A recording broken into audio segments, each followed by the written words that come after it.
But then one day the Lord spoke to me and said, would you want to get at the end of your life and then wonder what God could have done through you if fear wasn't the greatest factor?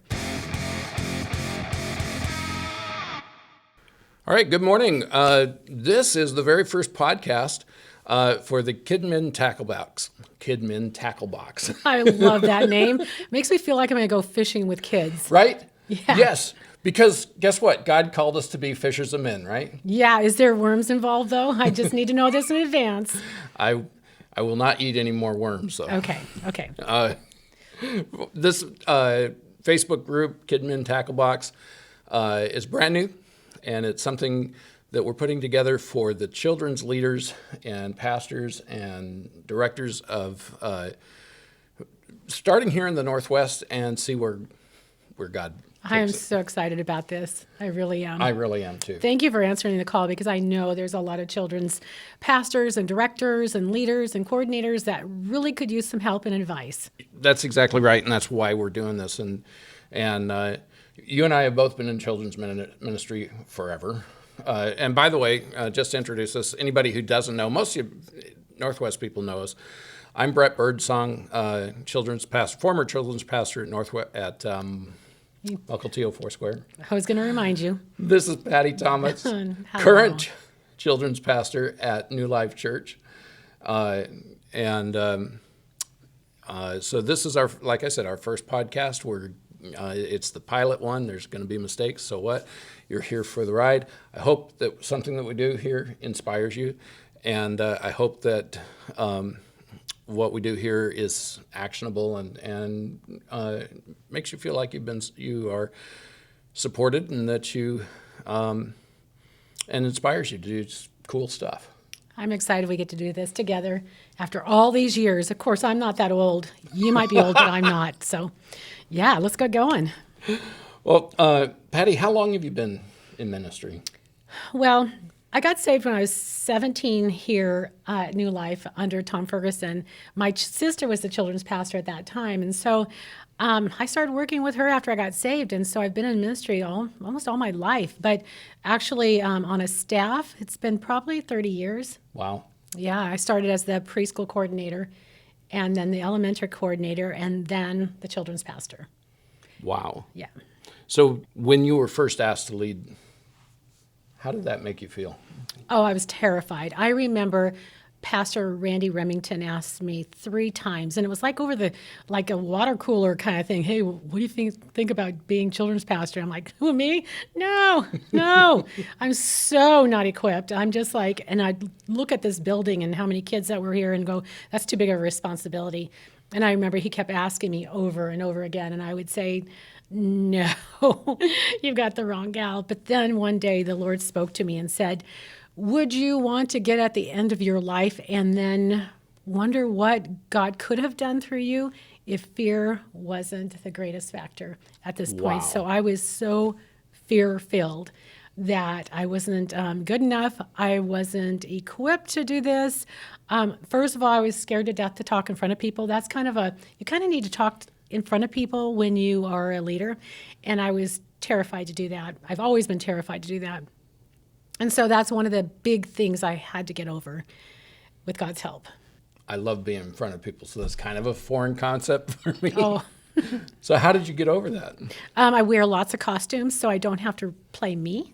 Okay. So that's one thing. I guess I kept reminding myself, God, if you put me here, then you're going to have to equip me. You're going to have to make my heart stop pounding and help me to think clearly. I mean, I would remind God, you put me here, not me. So, yeah, it's just, and over time, it got easier and easier. But at the first point when I was asked, I was just terrified. So you weren't like trained, or did you go to any schooling or anything? Or Actually, no. I was a mom of 3 children, and my background was administration. And so I used to be an executive secretary, and so I have the skills. You have to have admin skills or have a great admin to be in kids ministry. And so that comes very naturally to me. But I I never got the chance to go to like Bible college or any of that because I was caring for 3 kids, working at the church, and also caring for 3 elderly parents over the course of raising my children. So that's always been kind of a hard thing for me because I study, myself at home, but I couldn't go to college, and at that time there wasn't online studies. So even though, so, okay, so did that make you feel like you weren't up for it, or did you make?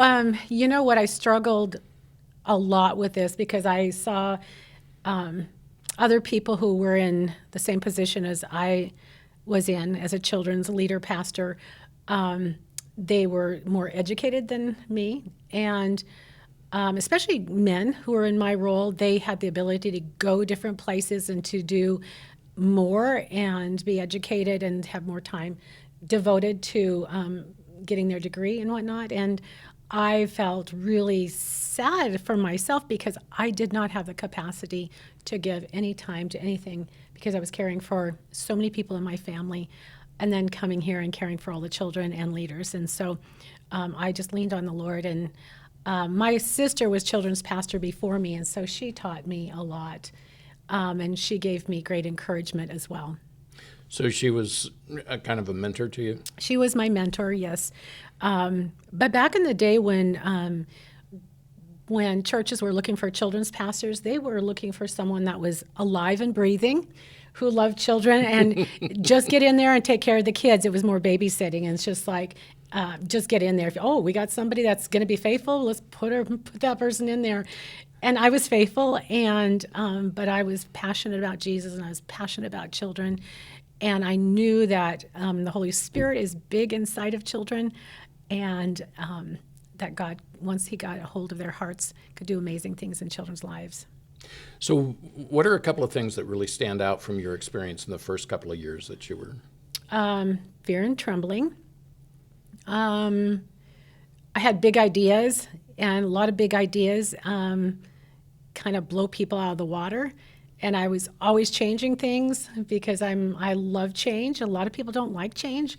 My first experience as being the children's pastor here, it was at Easter Sunday, and I changed everything about the nursery and the preschool and changed everything around. And that was wrong because I didn't include people in the decision that actually do the work. And so during the service, I had to change everything back during Easter services. Yeah, I made a huge mistake. So I'm one of those go-getters. Let's change it. Let's just do it. And I learned you need a team and you need buy-in. Yeah. I'm often guilty of being the one-man show. Yes. And I found out that that's not sustainable. No, it's not. That's why I'm glad you're here with me. Because now we have a lot of fun together. We do. I love combining our efforts is fun. And I'm more of the storyteller. I'm not the admin person. And it was always really important for me to find somebody who was good at admin to take care of that part. I mean, I would have to force myself and do it, but it was always the part. And I always wound up short teachers and running out into the service. And that's hard. Yeah. And see, I would never let that happen, Brad. But here's the one thing. My spiritual gift mix is pastor admin. If I can't find a better admin than myself, I'll do the admin, then I will negate the pastor and the aspect. And I really want to pastor kids and leaders, but I get stuck in that admin role. Yeah. Because there's so much admin to be done, as you all know. Yeah. Even with, in my experience, we were a small church, had about 25 or 30 kids, and keeping it staffed every week was a huge headache. Yeah. And so, it's kind of mind-boggling the number of volunteers we need around here every week.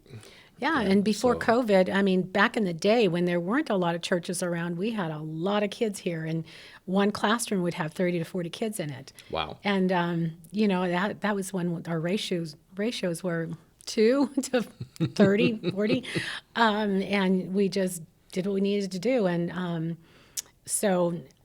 again, every church has this problem with volunteer people coming in, and so that you really have to share the vision. You really have to invite them into something, and you have to be a part of something that's growing, that's fun, that inspires people. And why should I come and serve every week? So they have to actually have buy-in. They have to have something that they're in charge of, that they feel good about themselves. That's actually one of the upcoming podcasts. We're going to do a whole podcast about obtaining or attracting and using good volunteers. What would you say to somebody who's just taken on this role? I would say find out, first of all, what your pastor's vision is for children's ministry. I've served under now many, all the pastors here, and also 2 other pastors when I left for 4 years. So first of all, the reason why I've made it this long is you find out what the pastor's vision is for the church. Right. You don't have your own vision, although God has, if you know that God's called you, don't look to the left or the right at something else. You know, that's the one thing I had to always focus on. God, you've called me to share the love of Jesus with children. That is my calling.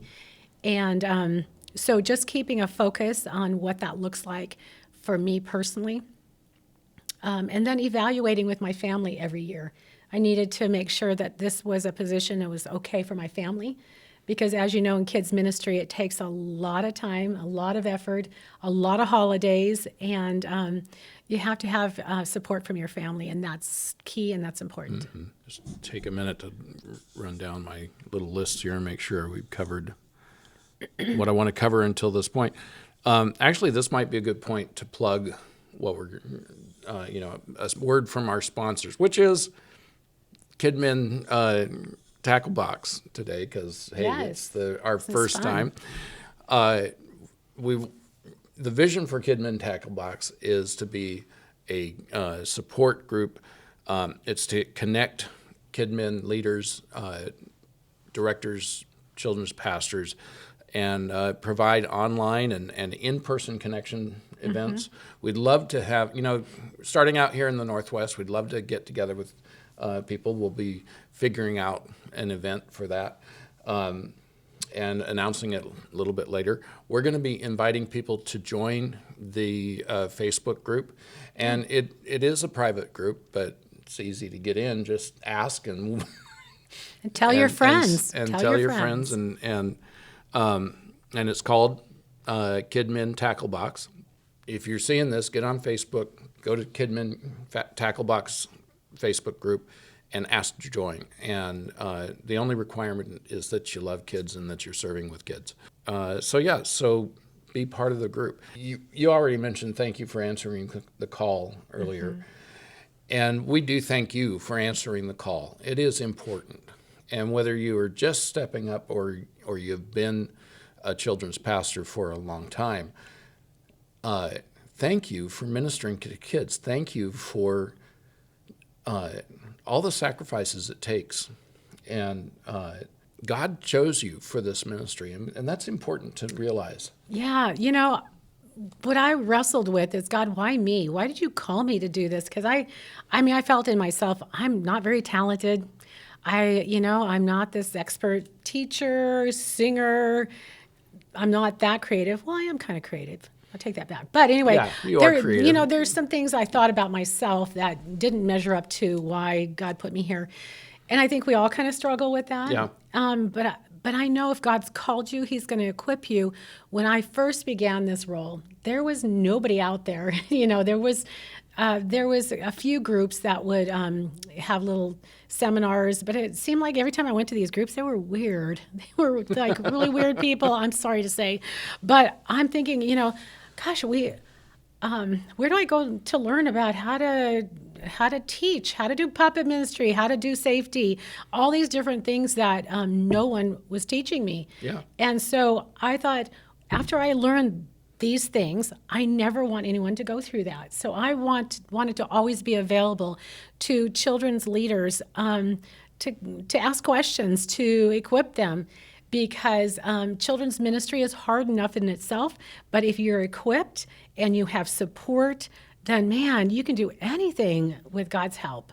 and support. Yeah. And I think that this podcast is going to be really important, but also just, this Facebook page. If you have a question about Kidsmin, can you just write in and type in a question like, hey, what curriculum do you use? Hey, what do you do to page a parent?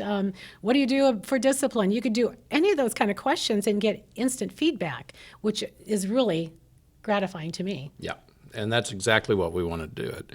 I love there's an old saying that says, God doesn't always call the equipped, but he always equips the called. Yeah. Yeah. And that's what we want to do with this, is to help equip the called. Yeah. And so, because I think if I was to look back, I'm in awe of what God has accomplished through me, because I had no idea what he wanted to do through me. And he gives you those ideas, that excitement every year. I mean, I'm still passionate and excited about Sundays coming. Yeah. I'm excited about camp. I'm still excited about all these different events, and I'm not looking to retire. When I think about retiring, that sounds really boring. Yeah. I'd still end up here doing something. So, my desire is that I keel over in costume someplace. Maybe not in front of the kids. That would be traumatizing. Not in front of me or the kids on Sunday. But serving, you want to. Yeah. It's like I had to work till noon on my funeral. On the day of my funeral, right? No. Oh, gosh. One thing that I want to encourage people with is the fact that if God has called you, he wants you to succeed. Yeah. He is not setting you up for failure. No. He could have called whoever he wanted to call, but he called you. Yeah. I mean, if he called you, he's going to do something amazing through you, because he knows what tomorrow is going to look like through you. Yeah. And I love that fact, because we want to continue to grow, and we don't want to stay the same. I'm not the same person I used to be. Right. And God's going to do that through you, and he's going to equip you and send people in your pathway to help you. And so hopefully we're going to help you to do that as well. Yep. He wants you to succeed, and one thing that you have to watch out for is the why me's, or the who am I's. Yeah. And this is something that I've really struggled with, especially in connection with this particular ministry and today, is that I have been hit a lot with the who am I's, why me, who would care, all of that stuff. And it all comes down to one thing. I called you. Yep. And obedience. Yes. And faithfulness. Show up for these kids every week. Yeah. These kids need you to show up. They need to know that you are going to be there when they come to church, and you're going to be there when something happens in their family. And that's the important thing. In this society, we need adults who are going to show up in kids' lives. Yep. And you are going to matter and make a difference. Not everyone gets to be at this end of kids ministry I've been doing for 30 years, and I get to see the kids that I taught in preschool who are now pastors and teachers and whatever, and they come back and say, hey, this is my child. They're coming to kids' church. And that is like the golden reward. I mean, that is the paycheck, because I get to see that, and I get to see God's faithfulness. And, I remember leading a child to the Lord at age 4, and this person is now a pastor. And I remember a couple of kids that were little hairballs, just in elementary. They'd be out in the hallway with me because they're misbehaving. Well, they're pastors now, and I won't mention who it is, but I think people may know who it is. But anyway, you never know what God's going to do in your ministry. It is really an awesome thing for somebody. I've had the experience where somebody walks in, an adult walks into the back, and they said, I knew you'd be here. Yeah. And I'm like, who are you? Good to see you. I'm trying to racking my brains and they're like, no, I was a kid. I used to be here when I was 10 or something like that. Yeah. And I've had that experience, and it's amazing. And that is something that God, I think it's just a little blessing that he gives you sometimes to encourage you and say, you are being impactful. Yeah. And I think, too, children's ministry is a great place for people to start. Even kids and leaders serving in kids ministry, they learn more about the Bible, they learn more about themselves, and you may start in kids ministry and God will grow you up and maybe use you in different areas, and that's okay too. Yeah. God doesn't call everyone to be in kids ministry, but it's a great place to start. It's a great training place to learn the basics in theology. Yep. And how to maintain a classroom and how to communicate the gospel message to others. It's a great place to begin. So if you're a young person, maybe you're a high schooler, you're a college student just starting out in kids ministry, jump in with your whole heart and feet, and God will open the doors to other things, unless He wants you to stay there, of course. Trained up a lot of worship leaders. Yes. Through kids ministries. Yes. And I've seen a lot of worship leaders who came in as kids and teenagers and worshiping with the kids go on to the stage. Yeah. And that's always fun too. But that's one thing. You'll always have enough leaders if you allow your children to be the leaders in kids' church. Yeah. You'll always have enough leaders. We're always lacking in worship leaders. Well, we're just having the kids lead now. It doesn't matter if they can't hit a note or two. Right. I mean, I can't hit a note or two, so we'll just do it together. And you know what? Let them lead, because they do sometimes a better job than the adults do. Yeah. Let's just be honest. One thing, I have a note here that says your weaknesses highlight His strengths. What do you think of that? I think it's true confession time where I have to go before the Lord and say, Lord, here's where I'm really weak, and I need your strength, or I can't do this without your help. And also, I need to staff according to my weaknesses too. Right. Because I know certain areas I'm not good at, so I need somebody to come alongside and help me in those areas of weakness, but also just humbling myself, saying, I'm not really good at this, but you are. Could you do this? And, or just asking the Lord, would you provide someone or help me to develop in that certain area? But it starts with, when I was younger, I was not humble. I wasn't going to admit that I couldn't do this, and this in front of people. I could admit to myself, but not to a lot of people, because I didn't want to look like the person that couldn't do anything. But you know what? The one thing I'd say as a younger person, know who you are and what you can and can't do, and lift it up to the Lord, give it to the Lord, and then surround yourself with people that complement you and their giftings. Right. So it's really important to find a good support team. Yes. And how did you do that? Well, at the beginning, I didn't, but I surrounded myself with a team that we were best friends. We were friends, still friends for life. So that was my support team. It's really important that you have a team of people praying for you and praying for volunteers, praying for salvations and all that. So a prayer team is important. It's important that you have support of your family. That's huge. But don't incorporate them as your only volunteers. Do not use your entire... now we're stepping on toes. Do not use your entire family as your volunteer team. Oh, dear. Because that doesn't work out always. No. And then I would say, let the people in your church know what's going on in kids ministry. Yeah. Let the pastoral staff know. Invite the pastors into kids church.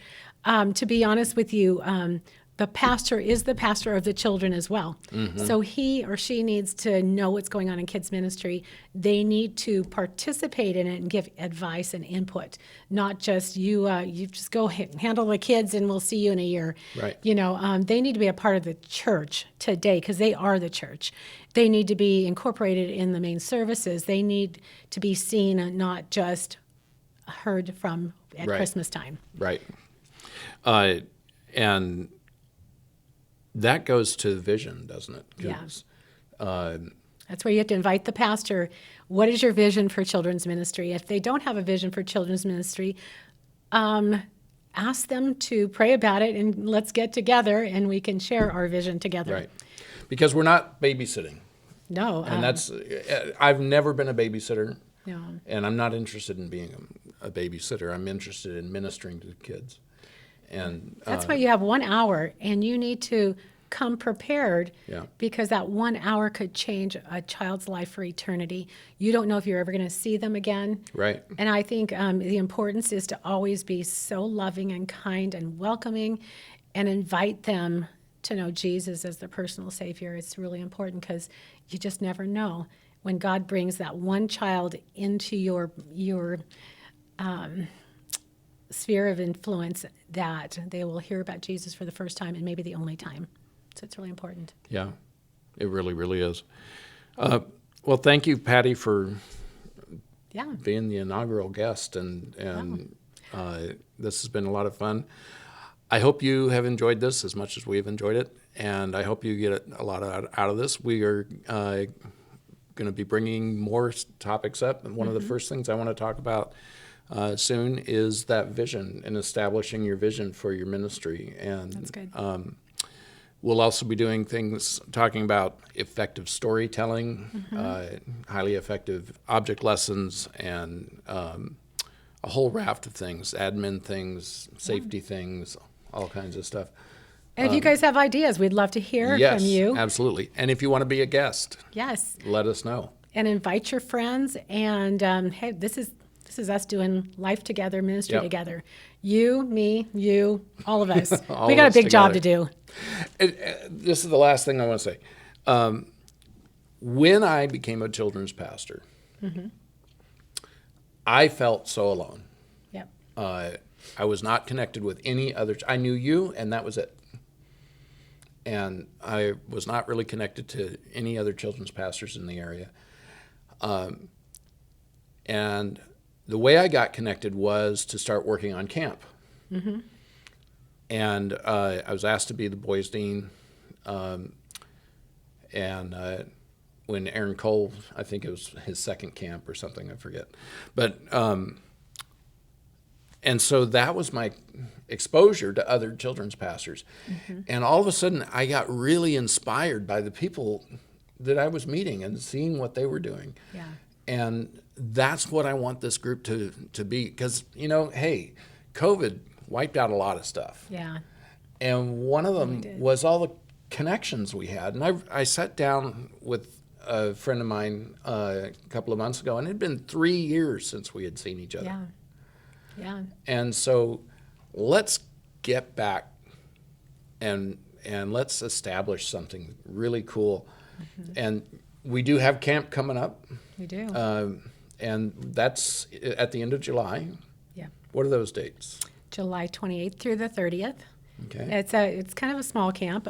There's, as you know, camps, there's not a lot of availability right Not now. a lot of available. No. But we're trying to figure out how we can do this again as a district and reach Kind out of to others. reinventing it. Yeah, we have to reinvent everything, and because camp was the big thing, we'd have Yeah. 300-400 kids, but yeah, we're reinventing everything. And what does what do the families need now today? Right. Because it looks a lot different Yeah. post-COVID than pre-COVID. Yeah. And so this is where we want your input. We want a lot of young leaders' inputs as well, because you're living it, you're walking it. And so we need each other. And we need connection. I tell you, when I feel really down and low, like, oh, does this make a difference? Then I come together at a children's ministry seminar, conference, or gathering. My spirit is built up, and I can go back out there with excitement Right. and joy. That's what I always Right, love yes. going to children's ministry conferences. And so, who knows? Let's just do stuff together, you guys. Yeah. Just dream outside the box. So join the group and invite other people to join, and watch for our next podcast. And Yeah. we're going to have a great time. Yeah. I am so excited for this. I'm excited. You I'm excited? You should be excited. Yeah. Friends. I get more friends. Right. That's the main thing. More friends. And oh my see gosh. people we haven't seen in years now. Yeah, I hope they don't think we've changed. Well, I've changed. I've got a whole lot more gray hair. I'm glad you said that. All right. Thank you so much, Patty. Thank you. God bless you. right. Thank you, everybody. Bye, We'll guys. see you next time.